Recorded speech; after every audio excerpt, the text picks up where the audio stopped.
तो आज का सबसे पहला व्लॉग थाईलैंड ट्रिप का है, जो कि ये है थाईलैंड सीरीज का व्लॉग 1 डे 1। तो चलिए शुरू करते हैं।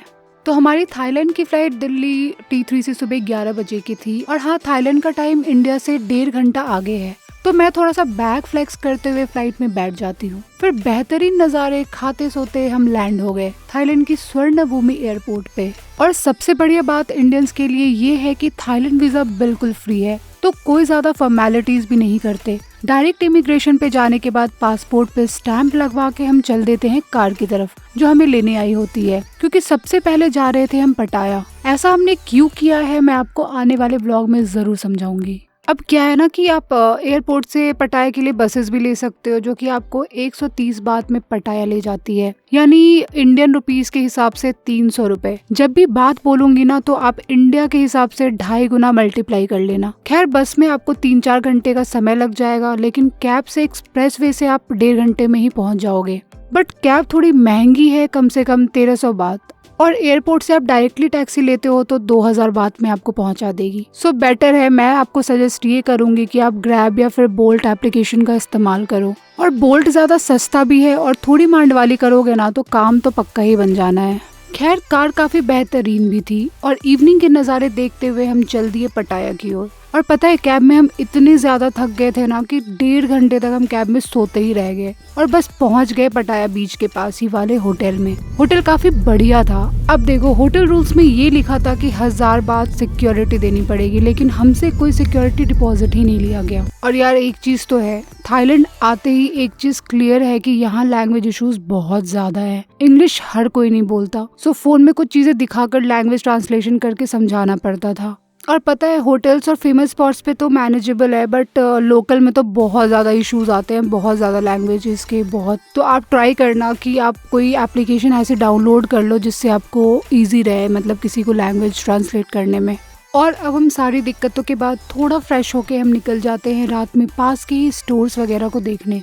और यार पता है, थाईलैंड में 7-Eleven नाम के स्टोर्स है जो कि मधुमक्खियों की तरफ फैले हुए हैं। वहाँ पे आपको वाटर बॉटल्स, खाने पीने की चीजें, wine, SIM cards, fruits, vegetables, सब कुछ आपको वहाँ मिल जाएगा। और पता है, यहाँ पे 700 बात में हमने डेटा कंपनी का एक सिम भी लिया, जिसमें फास्ट 5G और इंटरनेशनल कॉल्स भी मिली। साथ ही साथ इसमें 1 महीने की वैलिडिटी भी थी, क्योंकि हमारा ये टोटल ट्रिप 11 दिन का था। और हाँ व्यूअर्स, आप लोग ना ये तो बिल्कुल ही याद रखना कि 7-Eleven स्टोर पे ना 200 बात से कम की पेमेंट पे कार्ड नहीं लेते। और आपको ना अगर करेंसी एक्सचेंज करना हो ना तो इंडिया से ही कहीं लोकल स्टोर से करवा लेना, क्योंकि थाईलैंड में तो मुझे इतना अच्छा रेट लोकल में भी नहीं मिला। सो ये मिस्टेक आप मत करना। अब देखो, वेजिटेरियंस लोगों के लिए तो यहाँ नाइटमेयर है, मतलब वेज मिलना बहुत ज्यादा मुश्किल है, इसलिए हमने फ्रूट्स लिए हैं। 130 बात में 4 तरह के फ्रूट्स काफी टेस्टी भी थे। अब हम बहुत ज्यादा थक गए थे, जिसके चलते हम होटल वापस आ गए और अगले दिन फ्रेश होने के बाद हम निकल गए आसपास के नज़ारे और पटाया बीच देखने। लेकिन इससे पहले हमको एक जूस वाली आंटी मिली जो कि फ्रेश मैंगो और ऑरेंज जूस बेच रही थी। ये 20 बात का एक था और मेरा पर्सनल सजेशन ये है कि आप ऑरेंज ही लेना। पता है क्या, क्योंकि यहाँ मैंगो ना थोड़ा सा अलग है। अब जूस पीते पीते हम पहुंच जाते हैं पटाया बीच पे, तो आप भी अब हमारे साथ पटाया बीच के मजे लो। बीच पे मजे करने के बाद हम रोड पे निकल गए थे नज़ारे देखने, तो आप भी नज़ारों के मजे लो। तब तक हम चलते हैं वापस होटल की तरफ।